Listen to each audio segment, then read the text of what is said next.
Imagine the glittering lights of old Hollywood hiding a rotten core, stars adored by millions but feared by those who knew them. Richard Widmark, the tough guy from films like Kiss of Death, once spilled the beans on the 6 most evil actors of the Golden Age, shocking everyone with names that still haunt Tinseltown. Stick around as we dive into why the era wasn't so golden, and prepare to see your favorites in a whole new light. Hey folks, let's talk about Hollywood's Golden Age, that time from the late 1920s to the early 1960s when movies were king and stars seemed untouchable.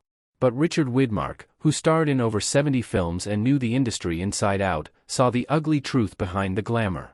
In a rare interview before his passing in 2008, he named 6 actors whose off-screen behavior made them the most evil figures of that era, based on personal encounters and widespread rumors that everyone whispered about but few dared to say aloud.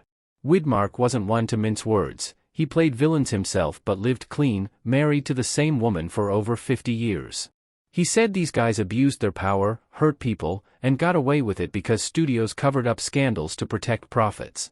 Think about it, in a time without social media, secrets stayed buried, but Widmark had enough and listed them to set the record straight. First on Widmark's list, Errol Flynn, the swashbuckling hero of films like The Adventures of Robin Hood. Flynn looked like a dream on screen, charming audiences with his daring stunts and roguish smile. But off-screen, he was a nightmare, accused in 1942 of statutory rape by 2 teenage girls who claimed he assaulted them on his yacht. The trial was a circus. Flynn showed up in costume, smirking like it was just another role, and got acquitted thanks to his fame and clever lawyers. Widmark recalled hearing from crew members how Flynn boasted about his conquests, treating women like trophies without a shred of remorse. His lifestyle was wild: drugs, alcohol, and endless parties that left broken lives in their wake. Flynn's reputation never fully recovered. He died broke and alone at 50, but the damage he did lingered. Widmark said Flynn represented how Hollywood turned a blind eye to predators, letting them star in family films while hiding their dark sides. Can you believe the guy who played noble heroes was anything but? Next up, Charlie Chaplin, the genius behind The Little Tramp, whose silent comedies made the world laugh during tough times like the Great Depression. Chaplin was a master filmmaker, creating classics like City Lights and Modern Times that still hold up today. But Widmark pointed out his personal life was no comedy. It was tragic for the young women he pursued. Chaplin married 4 times, often to teenagers. His second wife, Lita Gray, was just 16 when they wed after he got her pregnant at 15. There were allegations of emotional abuse, controlling behavior, and even forcing abortions. Widmark mentioned stories from set insiders about Chaplin's temper tantrums and how he manipulated vulnerable actresses. Exiled from America in the 1950s over political views and scandals, Chaplin settled in Switzerland, but his legacy is tainted. Widmark called him evil because he used his genius to justify exploiting the innocent, turning charm into a weapon. It's hard to watch his films the same way once you know. Third, Bing Crosby, the smooth crooner whose voice defined Christmas with White Christmas and Won Hearts in movies like Going My Way, where he played a kindly priest. He seemed like America's dad, with that easy smile and hit songs. But Widmark revealed the horror at home. Crosby was a brutal father who beat his sons with belts and switches. His son Gary wrote a tell-all book, Going My Own Way, detailing the abuse, alcoholism, and cold detachment. Widmark heard from colleagues how Crosby's on-screen warmth was fake. Off-camera, he was distant and demanding. Even his first wife suffered from his infidelity and neglect until her death from cancer.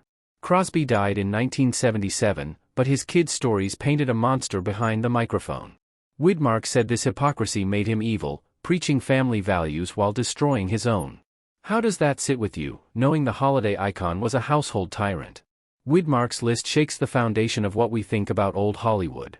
These weren't bit players, they were icons whose evil deeds were shielded by fame. But there's more: 3 others who were just as bad, if not worse. The Golden Age produced timeless art, but at what cost? Studios like MGM and Warner Brothers controlled everything, from contracts to cover-ups, letting stars like these run wild. Widmark, who worked with some of them, felt compelled to speak out later in life, hoping to warn future generations. Errol Flynn's trial wasn't his only scandal. He was linked to underage parties and even espionage rumors during World War II. His autobiography, My Wicked, Wicked Ways, bragged about it all, showing no regret. Widmark despised that arrogance. Chaplin's FBI file was massive, full of accusations beyond politics: mistresses, paternity suits, and mental cruelty in divorces. Widmark saw him as a hypocrite, mocking authority in films while abusing power privately. Crosby's abuse extended to psychological torment. He once told his sons they were worthless. Widmark contrasted this with his own humble roots, emphasizing how fame corrupted some souls. Widmark once said in an old Variety interview, "Flynn could charm the birds from the trees, but he'd clip their wings without a thought." That sums up the duality. For Chaplin, Widmark admired his talent but not the man. He made us laugh, but at what price to those around him? Crosby's holiday specials hid a dark family life. Widmark noted how Hollywood polished images to sell tickets. Let's dive deeper into Flynn's life. Born in Tasmania in 1909, he adventured across the world before Hollywood, from gold mining to sailing. His debut in Captain Blood made him a star, but fame fueled his vices. The 1942 trial details were sordid. The girls, Betty Hansen and Peggy Satterley, described assaults at a party. Flynn's defense claimed setup, and stars testified for him. Post-trial, in like Flynn, became slang for seduction, but it masked trauma. Widmark crossed paths with him on lots, sensing the danger.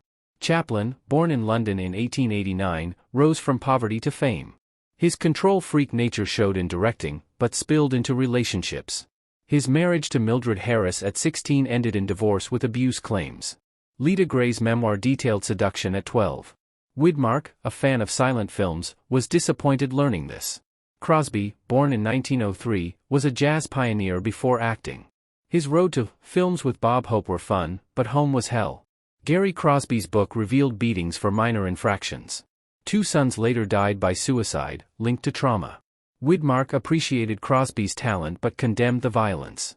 The studio's fixers, like Eddie Mannix, buried stories with bribes and threats. Widmark's revelation came late, perhaps in memoirs or chats with friends.